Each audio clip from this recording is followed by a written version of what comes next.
योग दर्शन कक्षा में आप सभी का स्वागत है।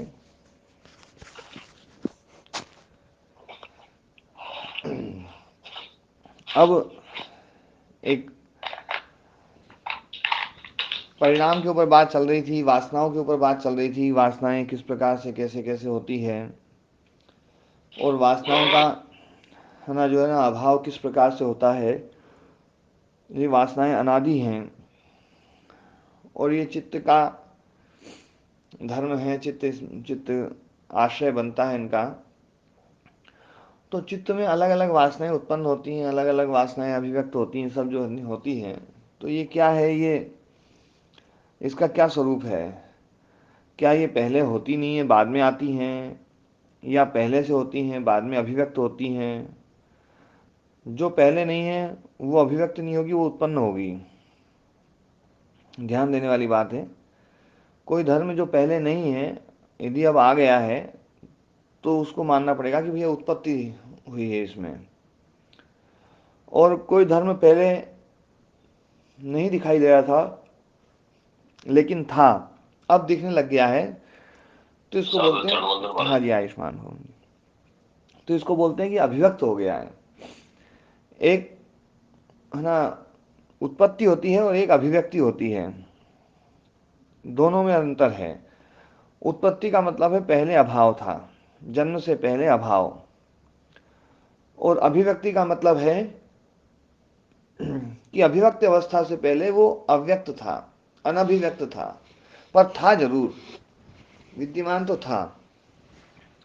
तो अब ये कह रहे हैं कि नास्ति असतः संभवो न च अस्ति सतो विनाशः इति द्रव्यत्वेन संभवन्त्यः कथम निवर्तिष्यन्ते वासना इति। है ना,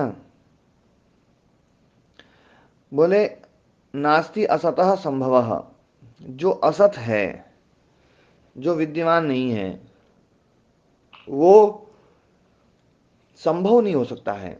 संभव नहीं हो सकता मतलब उसका भाव नहीं हो सकता है। जो अविद्यमान है, असत है, वो असत का भाव नहीं हो सकता है ना। ना भावो विद्यते सतः, है ना, ना सतो विद्यते भावः। ये बात जो ना कि असत जो है, उस असत का अभाव है ना, भाव नहीं हो सकता है। जो पहले विद्यमान नहीं है वो पहले अब कैसे विद्यमान हो जाएगी। और दूसरी बात कह रहे हैं न च अस्ति सतो विनाशः, जो सत है, जो विद्यमान है, उसका विनाश नहीं हो सकता। इति द्रव्यत्वेन संभवन्त्यः, जो द्रव्यत्व रूप में, द्रव्यत्व रूप में मतलब सत्ता रूप में, द्रव्य का मतलब होता है जिसकी सत्ता हो। तो सत्तात्वेन, जो सत्ता रूप में, संभवन्त्यः है, कथम निवर्तिष्यन्ते वासनाएति, तो वासना जो है जब सत्ता रूप में है तो वो निवृत्त कैसे होंगी? बोले अभाव हो जाएगा, वो समाप्त हो जाएंगी। तो समाप्त कैसे हो जाएंगी? जिसकी जो सत्ता रूप में है, जिसकी सत्ता है, जिसकी विद्यमानता है, वो समाप्त कैसे हो जाएंगी? एक बड़ा गंभीर प्रश्न यहाँ पर इन्होंने उठाया है कि भैया वासनाएं जो है यदि हैं, असत हैं, तो वो उस यदि असत हैं तो विद्यमान, वो उसका भाव नहीं हो सकता। और यदि पहले से वो हैं तो उनका अभाव नहीं हो सकता। तो ये बात है ना इन्होंने यहाँ कही है। अब इसके उत्तर में कहाँ पढ़ रहे हैं महाराज जी? 12वां सूत्र जी महाराज है ना। जी। व्यास भाष देख रहे हैं महाराज हाँ व्यास भाष्य है ना, 12वें सूत्र की अवतरणिका है। जी महाराज जी महाराज 12वें सूत्र की है ना जो ना अवतरणिका रखी जी महाराज है ना, कि भैया जो है ना ये 12वां सूत्र बनाया क्यों गया है। तो ये बात कह रहे थे कि जो असत है, जो अविद्यमान है, उसका भाव नहीं हो सकता, और जो विद्यमान है उसका विनाश नहीं हो सकता। तो वासनाएं यदि विद्यमान है, सत हैं, द्रव्य रूप में है, द्रव्यत्वेन मतलब सत्तात्वेन, जिसकी सत्ता है, तो उसका विनाश कैसे हो सकता है? वो निवृत्त कैसे हो सकती हैं, है ना, समाप्त कैसे हो सकती हैं? तो अब ये बता रहे हैं अतीतानागतम स्वरूप तो अस्ति अद्वभेदा धर्माणाम। अतीत और अनागत ये स्वरूप तो अस्ति, स्वरूपता तो ये चीजें हैं, भले दिखाई नहीं दे रही हैं लेकिन स्वरूपता ये चीजें हैं, है ना। धर्माणाम अद्वभेदा, धर्मों के अद्वभेद होने के कारण से। जो पहले मुकेश जी ना धर्म लक्षण अवस्था परिणाम आया था, तो धर्म लक्षण अवस्था परिणाम में लक्षण परिणाम जो था, उस लक्षण परिणाम में ये था कि जो ना कि अतीत लक्षण, अनागत लक्षण, वर्तमान लक्षण, और वहां पर जो ना अध्वन शब्द का प्रयोग किया गया था, है ना, याद है? है ना? हाँ हाँ हाँ, अतीत लक्षण वो ना ये ना तीसरे पाद में ही था, हाँ, जी महाराज जी। है ना। हाँ, तीसरे पाद का 13वां सूत्र है, 13वां सूत्र महाराज। है? लक्षण लक्ष परिणामो धर्म दसो वर्तमानो अतीतो अतीत लक्षण एक, तो ऐसा विषय। तो लक्षण परिणामश्च निरोधस्त्रि लक्षण त्रिभी अध्वभि युक्त, तीन लक्षण वाला जो होता है निरोध परिणाम, त्रिभी अध्वभि युक्त, तीन अध्व से युक्त होता है। अध्वन शब्द बोलते हैं वैसे रास्ते को, अध्वन शब्द का अर्थ होता है अध्वा, रास्ता। वो अध्वा इसलिए बोलते हैं उसको, है ना, अति बलम इति अध्वा, जो बल को खत्म कर दे। रास्ता जो होता है ना वो, है ना, बल को खींच लेता है। आप रास्ते पे चलेंगे तो जो है थकेंगे, धीरे धीरे थकते जाएंगे, तो इसलिए उसका नाम पड़ गया अध्वा, अति बलम क्या इति। निर्वचन क्या क्या महाराज, फिर से कहिए। अति बलम इति अध्वा, अति बलम जी। है ना। तो तो है ना, जो है अध्वा, रास्ते पे चलने वाला आदमी जो है ना वो कहीं मोटा नहीं होगा। पहले लोग खूब पैदल चलते थे तो मोटे नहीं होते थे, बाकी खाने पीने में खूब खाते थे पहले लोग, लेकिन क्या है रास्ते में खूब चलते थे, 10-10, 15-15 किलोमीटर यूं सहज रूप से चले जाते थे लोग, इसलिए मोटे नहीं होते थे। जिसको भी मोटापा कम करना है ना, वो रास्ते में चला करो, बढ़िया पैदल चलो, थोड़ा दौड़ लगाओ, जो भी। तो हमारे मुनि जी काफी पैदल चलते हैं, दिव्य मुनि जी जो है। हाँ, तो अब अपनी बात चल रही थी यहाँ पर, हमें जो है उस जगह पर जो धर्म लक्षण अवस्था परिणाम सूत्र था वहां पर भी, है ना, लक्षण जो है त्रिभी अध्वभि युक्त, तीन अध्वों से युक्त है। तो अध्व शब्द जो है ना, क्योंकि अतीत, अनागत और वर्तमान वास्तव में ये काल के वो है ना, काल के विशेषण है कि अतीत एक काल है, वर्तमान एक काल है, भविष्यत एक काल है। तो भूत भविष्यत वर्तमान जो है ये काल है, इसको अध्वन के साथ क्यों जोड़ा? तो मैंने एक बार पहले चर्चा करी थी कि काल जो ना ये काल्पनिक शब्द है, क्षण तो जो ना यथार्थ है, क्षण यथार्थ है, द्रव्य है और अमूर्त द्रव्य है, मूर्त रूप नहीं है, अमूर्त है क्षण। लेकिन काल जो है ना वो काल्पनिक है, क्योंकि ओम महाराज जी, हाँ ओम जी, क्षण भी है तो अपेक्षा सही। नहीं, क्षण जो ना, क्षण यथार्थ है, क्षण तो यथार्थ क्षण को है, यथार्थ कैसे, है? क्षण को यथार्थ कैसे बताया? क्षण जो है ना वो क्रिया का आधार है। संसार में जितनी भी क्रियाएं हो रही हैं उन क्रिया का आधार क्षण है।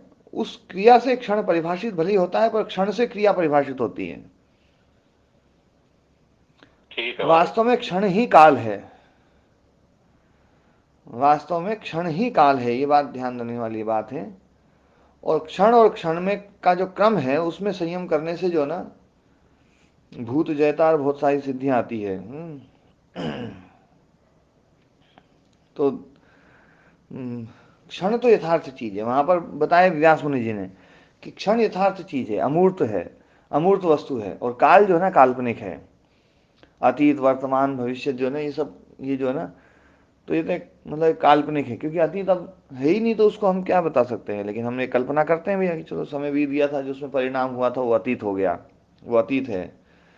तो जो वस्तु जो परिणाम अब नहीं है, उस वस्तु की कल्पना करके और फिर हम एक काल की कल्पना करते हैं, अतीत काल और भविष्य है ना, आने वाला काल, भविष्यत काल, ये कल्पना मात्र है। तो कल्पना मात्र जो चीज है उसको आधार बना करके और लक्षण परिणाम को समझाएं, तो वो चीज ना थोड़ी सी कम फिट बैठती थी व्यास मुनि जी को। इसलिए व्यास मुनि जी ने कहा कि काल जो ना बीत गया काल वो दिखाना बड़ा मुश्किल है, आने वाला काल दिखाना मुश्किल है, लेकिन रास्ता जो है ना वो दिखाया जा सकता है। रास्ते पे कोई आदमी चल रहा है तो जो बीत गया रास्ता वो पीछे वो दिखाया जा सकता है, और जो आने वाला है वो रास्ता भी है, मौजूद है, वो काल्पनिक नहीं है रास्ता।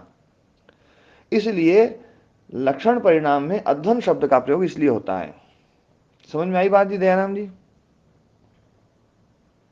जी महाराज जी, आई समझ। हाँ, और काल और क्योंकि अध्वन का। काल को, हम्म। काल व्यतीत होने के बाद उसका कुछ देखने के लिए कुछ बचता नहीं। हम्म।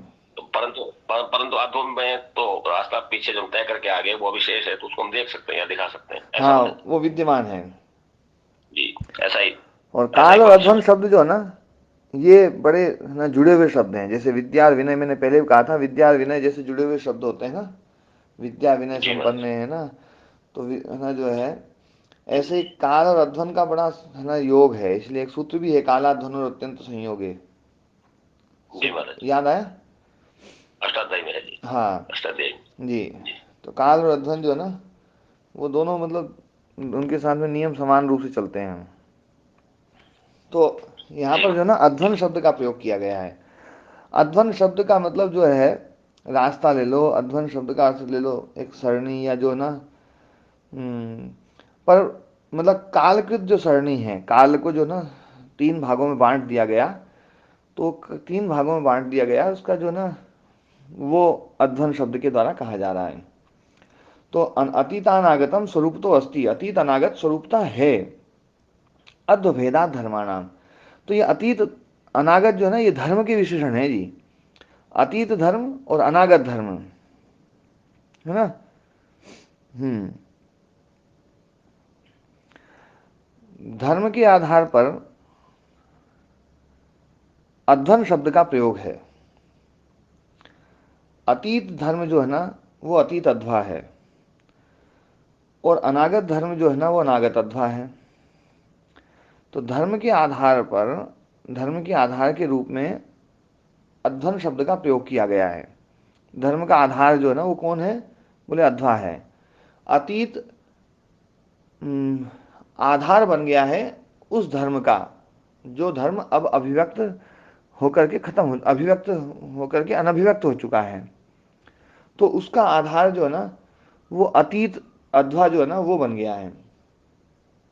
इसी प्रकार से जो धर्म अभी अभिव्यक्त नहीं हुआ है लेकिन अभिव्यक्त होने वाला है, तो उस धर्म का आधार जो है ना वो अनागत अध्वा है। तो ये है ना जो है ना आधार और आधेय के रूप में यहाँ पर वो है। और अध आधार, और धर्म। हाँ, अध्वन और धर्म। अध और जी। लेकिन आधार और आधेय को यहाँ पर अभेदोपचार कर दिया गया है। दोनों अलग अलग चीज है, अलग अलग चीज होते हुए भी एक बना दी गई है। एक बना दी जी। इसलिए अतीत धर्म और है ना अतीत अध्वा, या है ना अनागत अध्वा, ये शब्द का प्रयोग कर हो जाता जी महाराज। है ना। हम्म। तो अब इसको अपन पढ़ते हैं।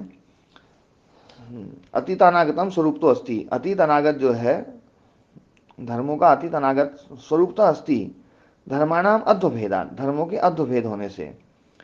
तो धर्म जो है ना मतलब अतीत अध्वभेद और अनागत अध्वभेद, धर्म का ही ये रूप है। तो इसलिए स्वरूपता अस्ति। अब व्यास भाष्य पढ़ते हैं। भविष्यत व्यक्तिकम अनागतम, भविष्यत व्यक्तिकम अनागतम, व्यक्ति बोलते हैं अभिव्यक्ति को, यहाँ पर व्यक्ति शब्द अभिव्यक्ति के लिए है ना।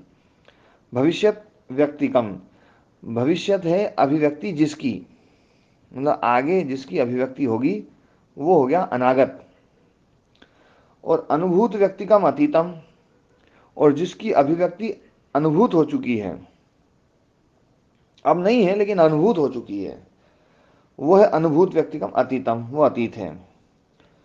और स्वव्यापारोपारूढ़ वर्तमानम, और जिसकी अभिव्यक्ति जो है स्वव्यापारोपारूढ़, अभी उसका जो व्यापार जो है ना वो चल रहा है, उस व्यापार पे उपारूढ़ है, अभिव्यक्ति जो है ना अभी व्यक्त हो रही है, तो वो होता है वर्तमान।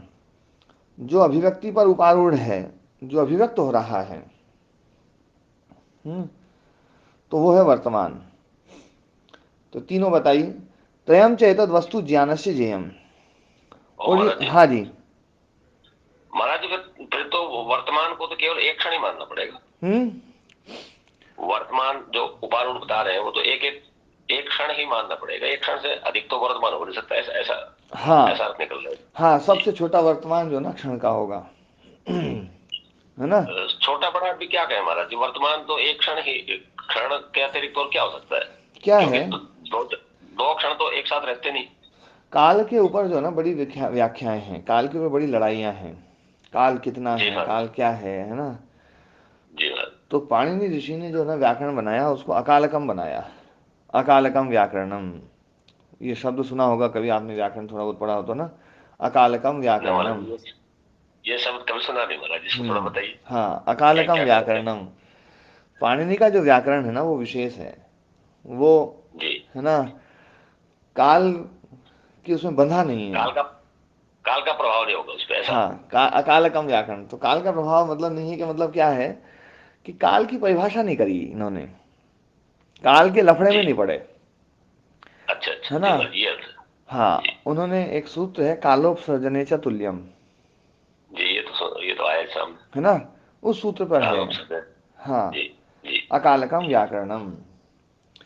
तो, जी। है ना, उन्होंने कहा है कि काल, है ना, कौन सा काल रहेगा, कौन सा काल, है ना, जो है ना, मतलब कौन सी क्रिया का कौन सा काल रहेगा, कौन सा काल नहीं रहेगा, बोले इसका निर्णय हम नहीं करेंगे, इसको ये लोक से सिद्ध हो जाएगा, ये लोक से इसको सिद्ध मानो।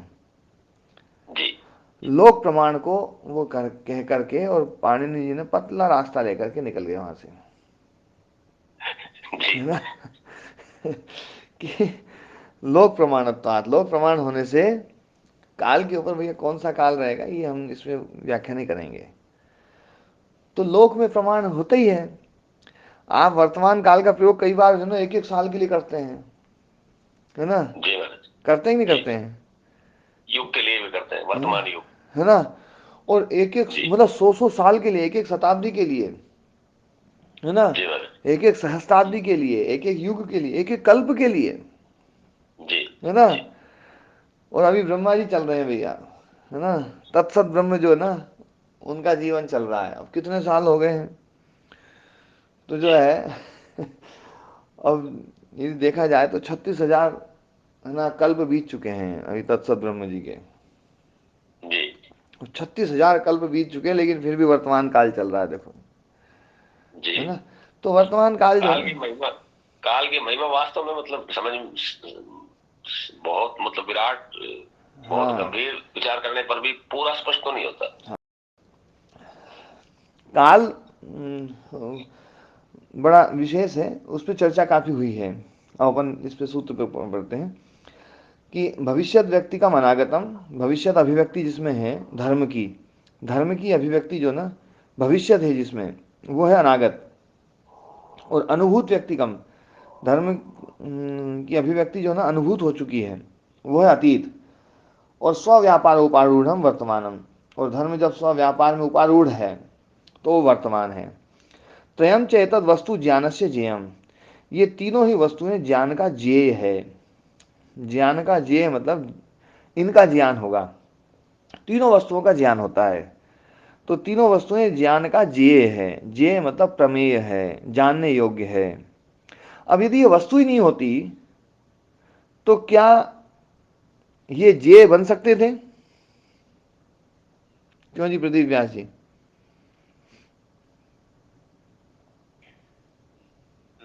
कोई दिशा में है ना। वस्तु ही नहीं होती तो ज्ञान, ये ज्ञेय के रूप में बनी, मतलब ज्ञेय नहीं रहती। और ज्ञेय ही ना हो तो ज्ञान भी नहीं हो सकता है।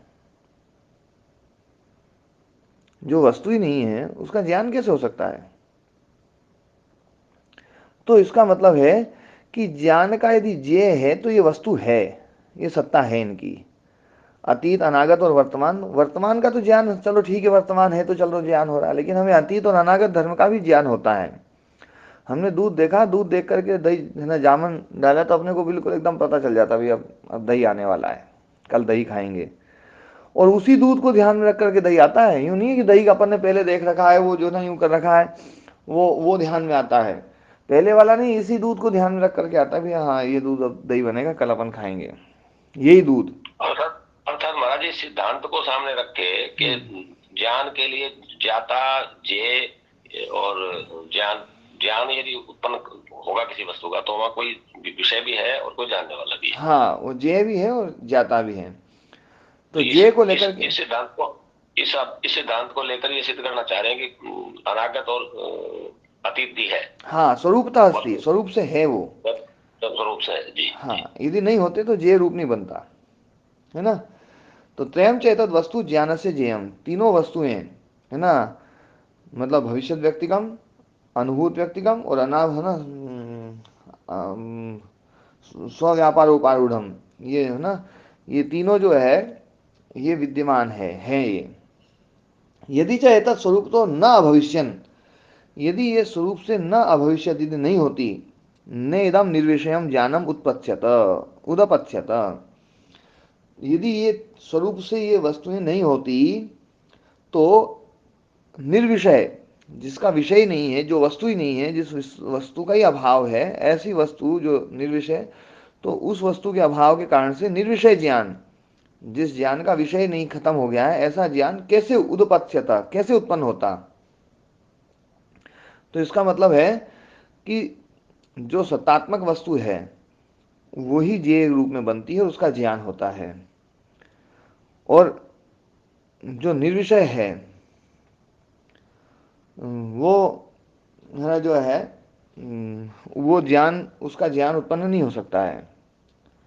निर्विषय ज्ञान जो है ना, जिस जो वस्तु है ही नहीं, उस वस्तु का ज्ञान उत्पन्न नहीं हो सकता है। यहाँ पर ये बात इन्होंने बात बताई। इसका मतलब है कि वो ज्ञेय वस्तु है। अर्थात महाराज जी, अतीत का यदि अब हमें बोध हो रहा है तो इसका मतलब अतीत अभी भी है। हाँ है, वो अतीत धर्म है बस। और ऐसे ही वर्तमान, हाँ जी। ऐसे ही भविष्य। जी महाराज जी, है ना। जी महाराज। तस्मात् अतीतानागतम स्वरूपता अस्ति, इसलिए अतीत अनागत स्वरूपता है ना।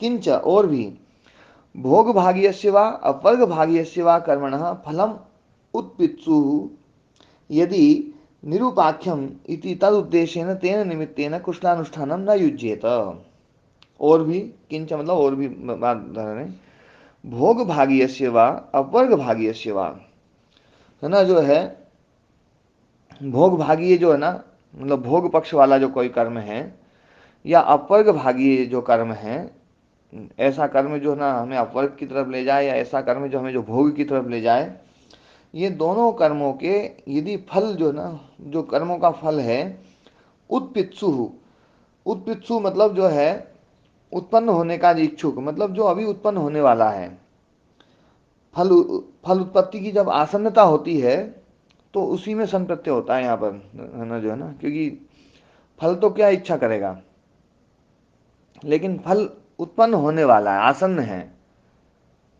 ना। तो इसलिए जो है ना, ये फलम उत्पित्सु हो, मतलब जो फल उत्पन्न होने वाला है, यदि निरूपाख्यम, यदि वो निरूपाख्य हो, निरूपाख्य मतलब जिसको कहा ना जा सके, जिसको ना, जिसको कहा ना जा सके, मतलब जो अभाव रूप हो, असत रूप हो, है ना, जो असत रूप है, यदि वो फल जो उत्पन्न होने वाला है यदि वो असत रूप है, तो तद उद्देश्य न तेन निमित्तेन कुशलानुष्ठानम न युज्येता, तो फल है ही नहीं, तो उस फल का उद्देश्य रख करके, उस फल को ध्यान में रख करके कर्म कैसे किया जा सकता है। जो फल है ही नहीं, जो चीज है ही नहीं, उसको ध्यान में रख करके हम कर्म कर रहे हैं, तो इसका मतलब है वो फल है, विद्यमान है। ठीक है, व्यक्त नहीं है, अभिव्यक्त है, अनभिव्यक्त है वो। हमारा कर्म जब हम करेंगे तो वो कर्म उसको व्यक्त करेगा, बस अभिव्यक्त करेगा, नया फल का निर्माण नहीं करेगा। ध्यान देना, ये कल भी बात चल रही थी, भैया फल जो है ना हमारे इसमें अंदर मौजूद है। फल जो है ना वो प्रकट होता है, वो बाद में प्रकट होता है, भले ही किसी आलमन को लेकर के, किसी चीज को लेकर के, लेकिन फल है। क्योंकि फल है तो ही वासना जो है ना संग्रहित होती है, फल वासना का संग्राहक होता है। तो यहाँ पर ये कह रहे हैं कि भोग भागी है, भोग पक्षीय कोई कर्म है या अपवर्ग पक्षीय कोई कर्म है, वो है ना उस कर्म का फल जो है उत्पन्न होने वाला है, अभी बिल्कुल आसन्न है। यदि वो न हो, यदि उसका अभाव होता, तो उस उद्देश्य से या उस निमित्त से किया हुआ जो भी कुशल अनुष्ठान है, कुशल मतलब पुण्य कर्म, कुशल का अर्थ यहाँ पर पुण्य है। कुशल जी? हाँ जी स्वामी जी। हाँ जी, कुशल मतलब पुण्य कर्म, शुभ कर्म, शुक्ल कर्म, बिल्कुल श्वेत, है ना। हाँ, कुशल योगी को भी कहते हैं, और यहाँ पर कुशल शब्द जो है ना पुण्य कर्म के लिए। तो उस निमित्त से किया हुआ जो पुण्य कर्म का अनुष्ठान, यदि फल ही नहीं है, तो फल को उद्देश्य में रख करके जो पुण्य कर्म का अनुष्ठान किया वो कैसे हो सकता है? ये बात तो बिल्कुल समझ में आई। महाराज जी, अर्थात जिस समय हम कोई कोई कर्म अच्छा या बुरा करने कर, बुरा तो हम क्यों करेंगे, अपनी तरफ से अच्छा ही करते हैं। यदि हम किसी कर्म को कर रहे हैं, अनुष्ठान कर रहे हैं, तो उस समय वो फल की उपस्थिति दिखा रहे हैं कि वो अभी अभी भी वो फल है, उसको हाँ, जिसको ध्यान में रखकर हम वो कर्म कर रहे हैं, वरना हम कर्म ही क्यों करेंगे। बिल्कुल। ऐसा कहना था जी। हाँ, मतलब हमारे पास, हमारे इस इस पूरे मतलब इस पूरी सत्ता में, या यूँ कहेगी ना पूरी समष्टि में, पूरी अस्तित्व समष्टि में, जी। पूरे अस्तित्व में, हम जो भी कर्म कर रहे हैं उस कर्म का कोई ना कोई फल है, और उस कर्म का जो फल है उस फल का हम उस फल को ध्यान में रख कर के हम कर्म कर रहे हैं। तो उस फल को ध्यान में रख कर के कर्म कर रहे हैं, इसका मतलब वो फल मौजूद है, तभी तो उसका ध्यान कर रहे हैं, ध्यान रख रहे हैं हम, और उसके निमित्त से हम कर्म कर रहे हैं। यदि वो नहीं होता तो कर्म ही नहीं होता। जी महाराज। ठीक है ना। जी। हाँ, तो सतश्च फलस्य निमित्तम वर्तमानी करने समर्थम न अपूर्वोपजनने। जो विद्यमान फल है, सतस्य फलस्य निमित्तम, जो विद्यमान फल है उसका जो निमित्त है, वो निमित्त ही वर्तमानीकरणे, उस फल के वर्तमानीकरण में समर्थ हो सकता है। मतलब फल यदि विद्यमान है तो उस फल का जो निमित्त है कर्म, वो कर्म उस फल का वर्तमानीकरण कर देगा। लेकिन फल है ही नहीं तो उसका वर्तमानीकरण कैसे कर सकता है कर्म? तो इन्होंने यहाँ पर बिल्कुल सत्कार्यवाद को स्थापित किया है। जी, मतलब सारी कसरत का महाराज जी मूल यही है कि मतलब कोई भी वस्तु उत्पन्न नहीं हो रही। हाँ, कोई वस्तु उत्पन्न नहीं हो रही है, अभिव्यक्त हो रही है। अभिव्यक्त हो रही है। अभिव्यक्त हो रही है। जी। हाँ, हाँ जी, ओम जी। फिर नया कर्म, है, नया कर्म जो कर्म किया जा रहा है वो कर्म भी है, बस उस नए कर्म का जो धर्म है ना वो आपने अभिव्यक्त किया है, वो अनागत था। अच्छा, एक बात और पते की है, देखो ये तीनों जो धर्म है ना, अनागत, भविष्य और वर्तमान जो है ना, ये तीनों धर्म इसीलिए है ना आत्म तत्व के लिए जो है ना वो आया ना प्रतिसिद्ध वस्तु धर्म। वस्तु धर्म वहां पर प्रतिसिद्ध है, क्योंकि वस्तु का धर्म जो है ना ये है अतीत अनागत वर्तमान। अब अतीत अनागत इसको वर्तमान जो है ना, इसको आत्मा में नहीं डाल सकते। ये आत्मा में नहीं डाल सकते। आत्मा जी में डालती क्रिया डालनी पड़ेगी, क्योंकि क्रिया ही तो बहुत पते है। बहुत पते की बात बताई महाराज, बहुत पते की बात बताई, बड़ी मुश्किल से समझ में आई ये बात। हाँ, तो है ना जो है अतीत अनागत वर्तमान जो धर्म है, ये धर्म वस्तु के धर्म है, ये जड़ जगत के धर्म है। और ये जो धर्म है, महाराज जी, ये लाइन तो महाराज जी कई बार हमने सुनी वेदांत पढ़ते पढ़ते हाँ, कि वस्तु धर्म नहीं डाल सकते, लेकिन उसका मर्म समझ में आज ही आपकी कृपा से आया। नहीं नहीं, तो सब तो है ना जो है ये वस्तु धर्म है। वस्तु धर्म जो है ये क्रिया की अपेक्षा रखता है, और क्रिया के कारण से ये परिणाम होता है, सब जो भी परिणाम हो रहा है अतीत अनागत और वर्तमान। और इसीलिए मैं परमात्मा में क्रिया को नहीं डालता हूं, क्योंकि क्रिया डलती ही अतीत अनागत वर्तमान धर्म उसमें आएंगे ही आएंगे।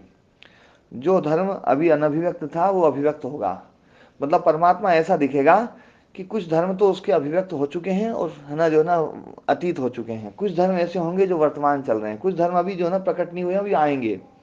क्रिया जब भी होगी तो क्रिया के होते ही ये तीनों परिणाम अवश्य होंगे।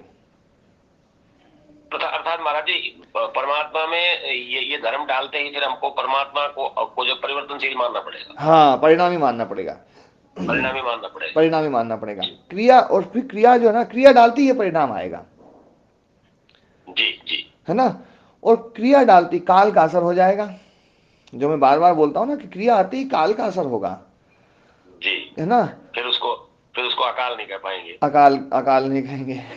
कालातीत नहीं कर। जी। दूसरा जो है ना, उसका आकाश से भी संबंध होगा, क्योंकि आकाश इन सबका आधार है। जी ये जो जी कहा जाता है ना सर्वतोगति, जी। आकाश के साथ में एक सर्वतोगति जोड़ा जाता है ना, या अवकाश दान जोड़ा जाता है। वो अवकाश दान देता है सबको कि ताकि तुम क्रिया कर सको, तुम है ना जो है ना क्रिया के लिए जो है ना। तेरी ईश्वर को भी आकाश के आश्रय आश्रय मानना पड़ेगा, आश्रित मानना हाँ, पड़ेगा। फिर उसका घनत्व आश्रित जो है मानना। ना, उसका घनीभूत जो है ना कि वो है ना घन स्वरूप है, उसका घन जी स्वरूप खंडित हो जाएगा। महाराज जी चक्कर में फंसा दो दिया आपने।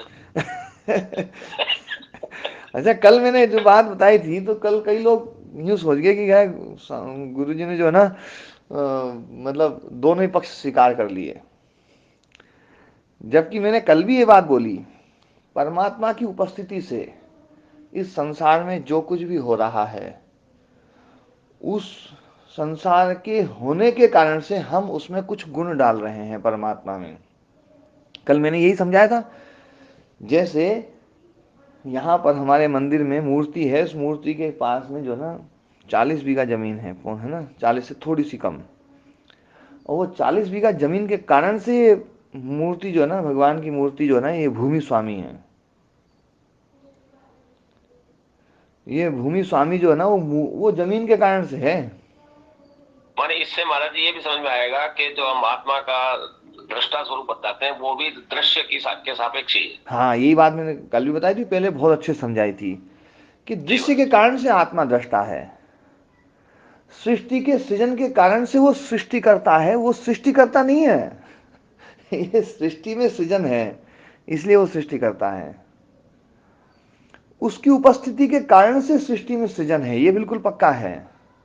जी इसलिए उसको सृष्टिकर्ता कहते हैं। ये सारे जितने भी शब्द है ना शास्त्रों के, ये सारे के सारे शब्द जो है ना, इस जड़ के धर्म के कारण से उसमें डाले गए हैं। और ये समझना भी जरूरी है, इनको मानना भी होना चाहिए। उनको मैं कभी भी उसका खंडन नहीं करता हूं। मैं कभी भी परमात्मा की सृष्टिकर्ता को मैं यूं नहीं कहूंगा भैया वो सृष्टिकर्ता नहीं है। हाँ, वो सृष्टिकर्ता है, लेकिन जो भी क्रिया है ना वो इस सृष्टि में ही है। सृजन, इस जो भी सृजन हो रहा है ना वो इस सृष्टि का ही हो रहा है। हाँ जी। महाराज ये समझने के बाद परमात्मा को सृष्टिकर्ता मानने में आनंद ही और आने लग गया। हाँ। बिल्कुल जो है ना। ओहो, सोच में रहा था और कह दिया हमको बात जी ने। जी। जी ओम स्वामी जी। हाँ, ओम जी ओम। तो स्वामी जी सिद्धांत जो है ये सारी चीजें मतलब जो क्लियर हो रही है, तो फिर ये जो भी हमारे साधक भाई है इनको संशय क्यों हो रहा है? मतलब सिद्धांत हर जगह तो फिट बैठ रहा है, मतलब तो विज्ञान है ना एक तरह का। ये तो जी। मतलब आत्मा या जीवन या किसका भी विज्ञान मान लो, साइंस अपन मानते हैं। तो इसलिए तो मैं मतलब जो आपके जो बताए हुए जो भी शब्द हैं वो बिल्कुल, इसलिए मैं इसको स्वीकार करता हूँ क्योंकि इसमें वैज्ञानिकता है पूरी। जी। तो ये चीजें जो आप बता रहे हैं, प्रतिसिद्ध वस्तु धर्म बता दिया, आत्मा का नहीं है, ये वस्तु में होता है। अब आपने ईश्वर की कई बार चीजें बता दी, तो फिर हमारे जो पूर्व साधक भाई हैं, मतलब जो भी साधक भाई हैं, ये फिर थोड़ा सा संशय हटाए अपना, और जो ये नहीं, इनकी संशय हट रहा है ना व्याख्या उनका, जो उनका संशय हट रहा है। हाँ मतलब हट जाए उस पर। अब तो आत्मा ईश्वर पे कोई चीज मतलब नहीं, संशय फिर वाली चर्चा। आने नहीं चाहिए। जो आप बता रहे हैं वैसी फिर बैठ रही है समझ। ये हाँ विज्ञान के कारण बैठ रही है, आप जो वैज्ञानिक पद्धति से सिद्धांत जो आप समझा रहे हैं, जी। इसलिए जो है मतलब पूरी व्याख्या सटीक बैठ रही है। जी। जी स्वामी। हाँ। आदरणीय मुकेश जी, मैं निवेदन करूंगा कि श्रद्धा केवल श्रद्धा से ही अगर मान ली जाए बात, तो फिर वो ठहरती नहीं है। और हम जैसे लोगों के साथ ये समस्या है कि यदि उसको वैज्ञानिक तरीके से खोद खोद कर यदि उसको ठीक से समझा जाए तो फिर वो स्थिर हो जाती है। तो इसलिए हम तो केवल जानने के लिए पूछते हैं। शंका वाली आदरणीय आप बिल्कुल सही पूछ रहे हैं, पर मैं तो ज्यादा विज्ञान को मानता हूँ। जो आप है ना श्रद्धा तो स्वामी जी बोल रहे हैं वो तो मतलब आ ही रही है, श्रद्धा तो होना ही चाहिए। पर मैं तो विज्ञान का छात्र रहा हूँ, मैं तो विज्ञान की बात करता हूँ। और वैज्ञानिक पद्धति से जो स्वामी जी ने सिद्धांत समझा है, इसलिए ये बात को मैं स्वीकार कर रहा हूँ। मैं मतलब केवल श्रद्धा पे नहीं जा रहा हूँ, श्रद्धा तो उपज रही है। तो इसमें मैं एक विज्ञान बात को बताता मानने हूँ वाला मुकेश जी, विज्ञान का छात्र हूँ।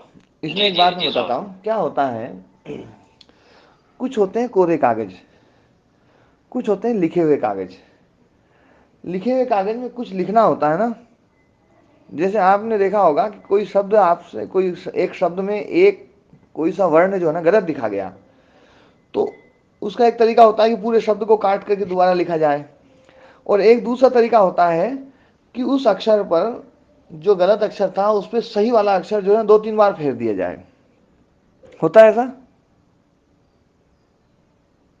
जी स्वामी जी। है ना? महाराज जी होता है ना? जैसे अपन कोई मोबाइल नंबर लिख रहे हैं, है ना, कागज कागज पर पेन से, और सारे नंबर अपन एक एक बार ही लिखेंगे, मतलब एक बार ही पेन चलेगा। लेकिन कोई सा नंबर गलत हो गया ना, तो उस नंबर पर उस नंबर पर दूसरा नंबर जो सही वाला लिखना है, तो उसको बार बार करना पड़ता है ताकि वो अच्छे से दिख जाए। ऐसा होता है। तो जी स्वामी जी। तो जहां पहले से कुछ लिखा हुआ है ना, उस पर दूसरा नंबर डालने के लिए कई बार बोल करना पड़ता है। ये बात है। सही पकड़ी है महाराज जी आपने। आदरणीय दयाराम जी ने ना बहुत पढ़े हैं ना शास्त्र, कई कई उनके पढ़े हैं ना, कई उनको पढ़े हैं, तो इसलिए संसद कई बार आ जाती हैं बातें। तो ये भी होता है।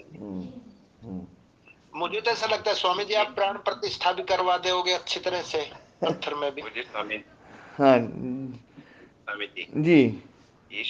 ईश्वर की व्याख्या करना, उनके स्वरूप की व्याख्या करना इतना ही आसान होता तो ये 6 दर्शन की आवश्यकता नहीं होती, एक ही दर्शन से काम चल जाता। जी। उनकी व्याख्या इतनी सरल भी नहीं है, और कोई भी व्याख्या अंतिम व्याख्या हो नहीं सकती।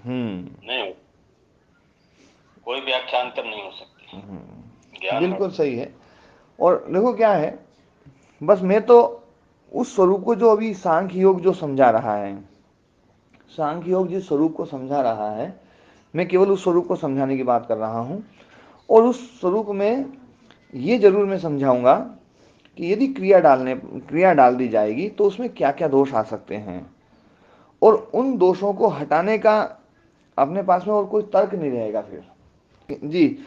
तो मैं बोल रहा था कि जैसे अभी धर्म लक्षण अवस्था परिणाम ये बात आ रही है, सब जितनी जहां भी परिणाम की बात आएगी ना, ये सारी की सारी इन वस्तुओं में आएगी। जो ये वस्तुएं जो जड़ जगत की जो है ना, इनमें ही आएगी। और इनमें जो है अतीत धर्म, अनागत धर्म और वर्तमान धर्म, और अतीत अनागत वर्तमान धर्म के कारण से ही जब ये परिणाम है ना दिखाई देता है, और वो परिणाम का आधार काल है, उस परिणाम का आधार जो है ना आकाश है। आकाश और काल जो है ना, ये दोनों अच्छी प्रकार से समझ ली जाए चीजें। अतीत अनागत और वर्तमान स्वरूप जो है ना धर्म लक्षण अवस्था परिणाम, इसको अच्छे से समझ लिया जाए, तो फिर जो है ना धीरे धीरे हम ये समझने लगेंगे कि वास्तव में ईश्वर में तो इस प्रकार की चीजें नहीं डालनी चाहिए, है ना। भाई इतनी बात है। और जो क्रिया हमने, क्योंकि हमने बार बार सुना है, जो भी शब्द सुने ना हमेशा जो ना वो क्रिया वाले ही सुने हैं, बार बार सुने हैं। जैसे आत्मा के बारे में भी सुने थे, पर आत्मा के बारे में इतने नहीं सुने थे जितने परमात्मा के बारे में सुने। आत्मा के बारे में तो चलो एक दृष्टा शब्द है वो ही सुनाई दिया जो ना, है ना। भोक्ता आदि जो बताया गया वो भी थोड़ा सा ही बताया कि ज्यादा जो है ना भोक्ता जो है ना उसको वो यूं नहीं। पर परमात्मा के लिए तो इतने सारे है ना जो ना शब्द सुने, वो सारे के सारे क्रिया वाले सुने, और सारे के सारे क्रिया वाले सुने, और बिल्कुल जो ना अस्पष्ट होते हुए भी हम एक आग्रह, क्योंकि आग्रह जो है ना, आग्रह में व्यक्ति बिल्कुल स्पष्ट होता है। ध्यान देने वाली बात है, ये बड़ी मजे की बात है, पते की बात है। आग्रह में व्यक्ति बिल्कुल स्पष्ट होता है, आग्रह टूट जाए तो बिल्कुल अस्पष्ट हो जाता है आदमी। मेरा आग्रह बना हुआ है कि भैया जो ना ये जो नारनौल वाली सड़क जा रही है, ये अलवर जा रही है, यदि पक्का मतलब मुझे वो ऐसा आग्रह बन चुका है, तो उसमें कोई संदेह नहीं होगा, बिल्कुल एकदम संशय रहित होगा वो वो जो ज्ञान है ना वो संशय रहित होगा। और संशय रहित होगा तो उसमें भी कोई बात आएगी तो उसमें तो फिर प्रश्न खड़े होंगे, और उसमें जो है ना साथ साथ भी हो सकता है, उसमें ये भी हो सकता है, सब कुछ हो सकता है। बाद में क्या परिणाम होगा वो बात की चीज है। तो ऐसा जब है ना हमारा आग्रह कोई बना हुआ है पुराना, तो उस अवस्था में कोई भी प्रश्न करता है तो उससे नाराज भी नहीं होना चाहिए, उससे दुखी भी नहीं होना चाहिए। वो तो देखो उसका समाधान तो करना ही पड़ेगा। और हो सकता है अपन जिसके ऊपर आग्रह का आरोप डाल रहे हो वो निराग्रही हो और अपन आग्रही हो, ये भी तो हो सकता है। इसलिए किसी एक संभावना तो ये भी हो सकती है। हाँ, इसलिए किसी के भी प्रश्न का उत्तर जो ना मैं कभी यूं दे करके नहीं देता हूँ कि भैया ये आग्रही है इसलिए जो ना, ये आग्रही नहीं है तो जो ना, ये तो ये भी अनाग्रही है और अपन भी अनाग्रही। अब लड़ो, है ना, तब बात क्लियर होगी, तब समझ में आएगी। एक मिनट। हाँ जी, तो अपनी चर्चा चल रही थी कि ये अनागत धर्म, अतीत धर्म, वर्तमान धर्म, ये विद्यमान हैं।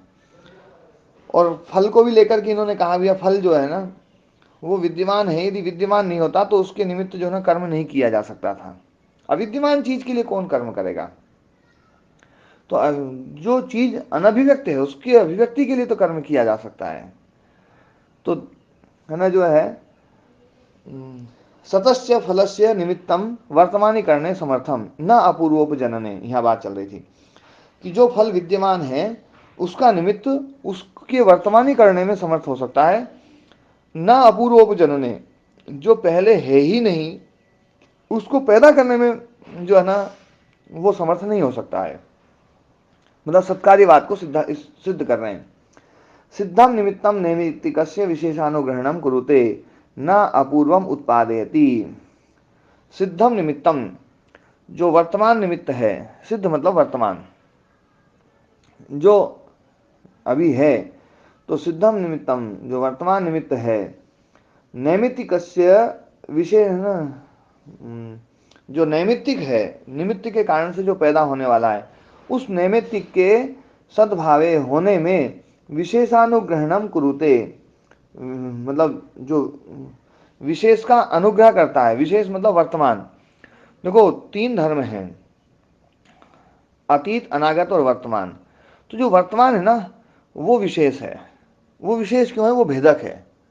अतीत और अनागत तो अभी अभिव्यक्ति नहीं है, अनभिव्यक्त हैं। तो अनभिव्यक्त तो जो भिन्न भिन्न कैसे दिखेगा?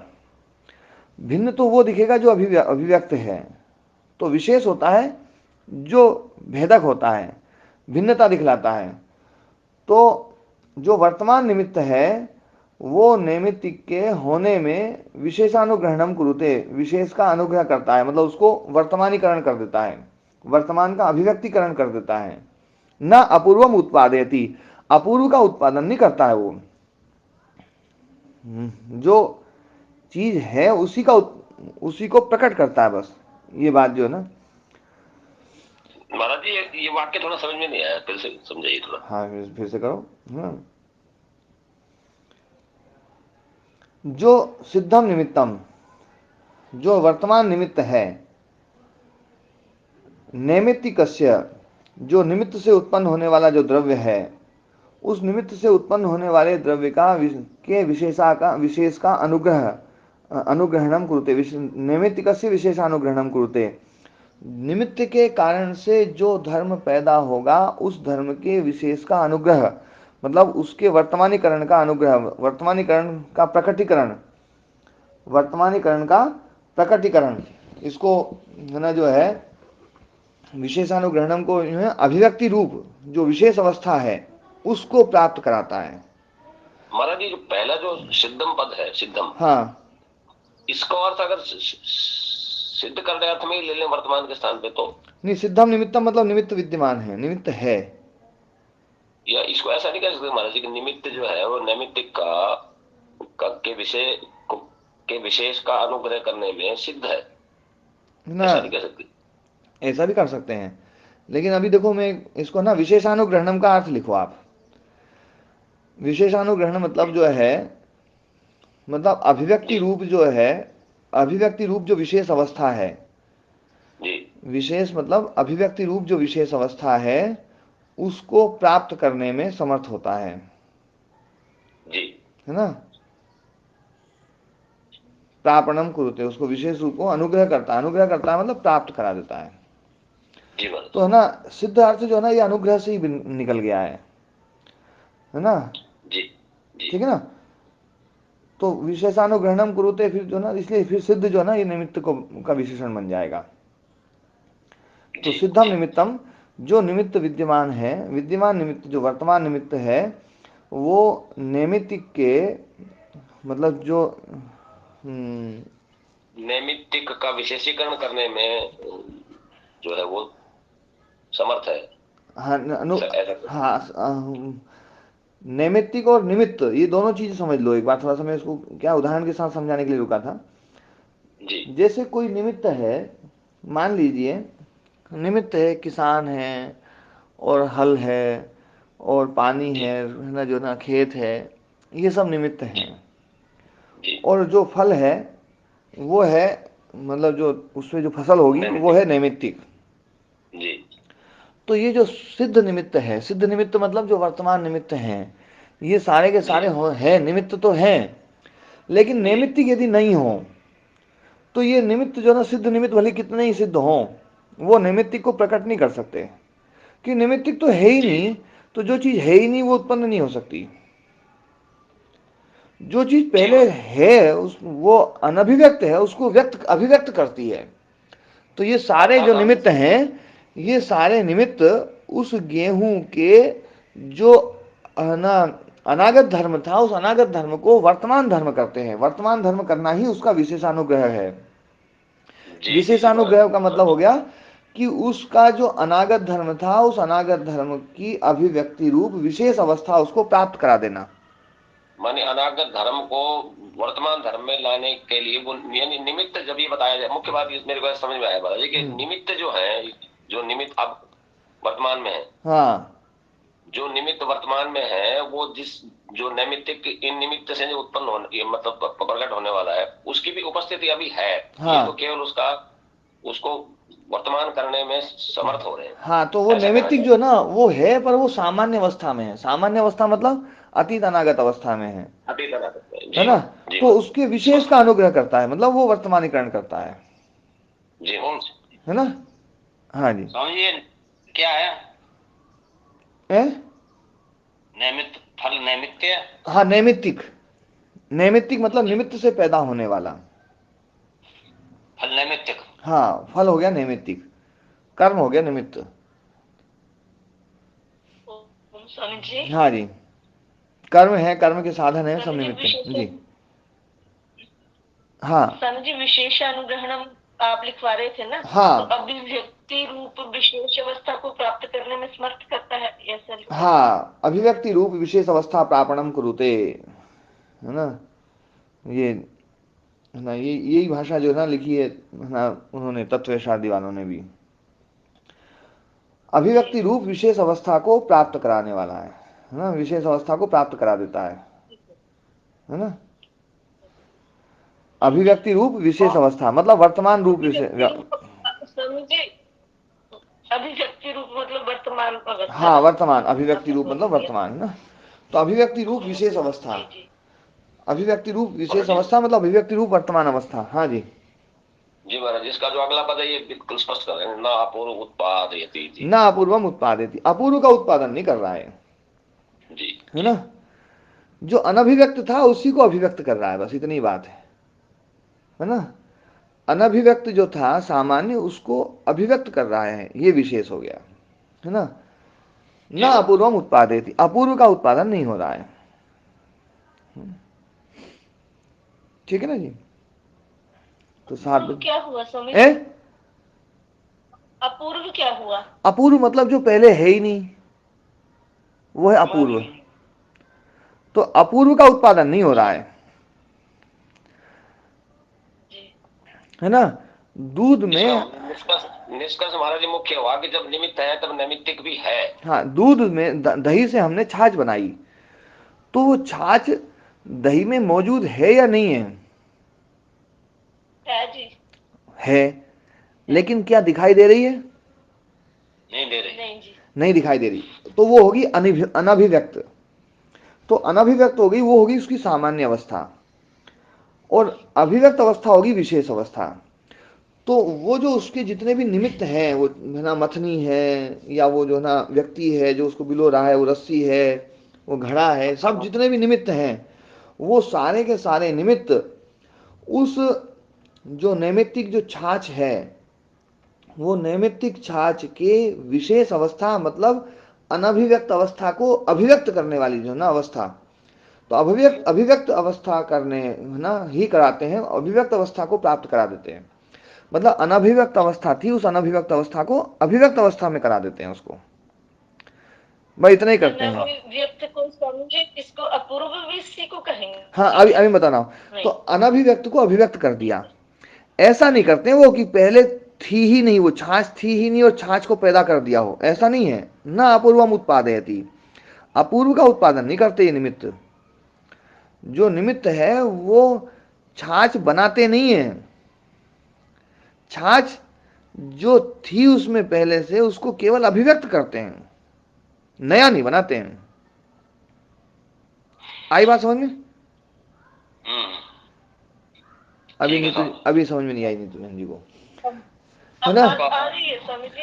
हाँ से छाछ ही बनेगी, उसमें सोना नहीं निकलेगा। हाँ हाँ, नहीं सोना धर्म होगा तो सोना भी निकल सकता है, पर जो भी है ना, जो धर्म उसमें मौजूद है वो धर्म ही अभिव्यक्त होगा। तो इसका मतलब है जैसे मिट्टी है, मिट्टी में सारे धर्म मौजूद हैं, सारे धर्म मौजूद हैं, और वो धर्म मौजूद हैं, बस है ना, वो अभिव्यक्त करते हैं निमित्त। चाक ले लिया और वो ले लिया, कुम्हार हो गया तो उसने घड़ा बना दिया, है ना। एक मजदूर ने उसी मिट्टी का जो है ना, वो है ना ईंट बना दी, किसी ने उसी मिट्टी को लिया, उससे सकोरा बना दिया, कुछ और भी चीज़ बना दी, कोई मूर्ति बना दी। तो उस मिट्टी में सारे धर्म मौजूद हैं। ऐसा नहीं है कि कोई धर्म मौजूद ना हो और वो धर्म बन जाए, ऐसा संभव नहीं है। अपूर्व का उत्पादन नहीं होगा, जो पहले नहीं है उसमें उसका उत्पादन नहीं हो सकता। जो पहले से है उसी का उत्पादन होगा, उत्पादन नहीं होगा, मतलब अभिव्यक्ति होगी उसकी, अभिव्यक्ति, उसका उत्पादन नहीं होगा। हाँ, ये है सत्कार्यवाद। और ये सत्कार्यवाद जो है ना, ये सत्कार्यवाद ही, हाँ महाराज एक वाक्य आया था पहले कि सर्वम सर्वात्मकम इति, तो शायद वो इसी बात को कहने के लिए, हाँ, क्योंकि ये सब में सब धर्म सारे धर्म सब में मौजूद हैं। ये सांख्य का प्रसिद्ध सिद्धांत है। जी महाराज, ये सांख्य का प्रसिद्ध सिद्धांत है। और सत्कार्यवाद को ही परिणामवाद कहते हैं, क्यों दयाराम जी कहते हैं? सत्कार्यवाद को परिणामवाद, शब्दों में तो महाराज जी कुछ चक्कर पड़ रहा है ना, परिणाम में, और परिणाम में तो उत्पत्ति जैसा भाव आ रहा है। परिणाम मतलब परिणत हो रहा है, बदल रहा है, बस उत्पन्न नहीं हो रहा है। जी महाराज, है ना। परिणामवाद का मतलब होता है परिणत हो रहा है। जी महाराज, है ना। मतलब परिणामवाद जो है ना एक विशेषवाद है। उत्पत्तिवाद जो है ना वो नैयायिकों का है, न्याय वैशेषिकों का है, वो उत्पन्न मानते हैं, वो ना सत्कार्यवाद को नहीं मानते हैं। हाँ, ओम जी ओम। स्वामी जी खत्म हो जाएगी। फिर 2 दिन से एक प्रश्न दिमाग में चल रहा है। अयोध्या में ना प्राण प्रतिष्ठा कर रहे हैं और 121 पंडित जी लगेंगे और 4000 उनके सहयोगी लगेंगे, तो इसमें आपका क्या कहना है जी? देखो है ना, इसमें तो मैं है ना जो है प्राण प्रतिष्ठा तो देखो भगवान ही करते हैं।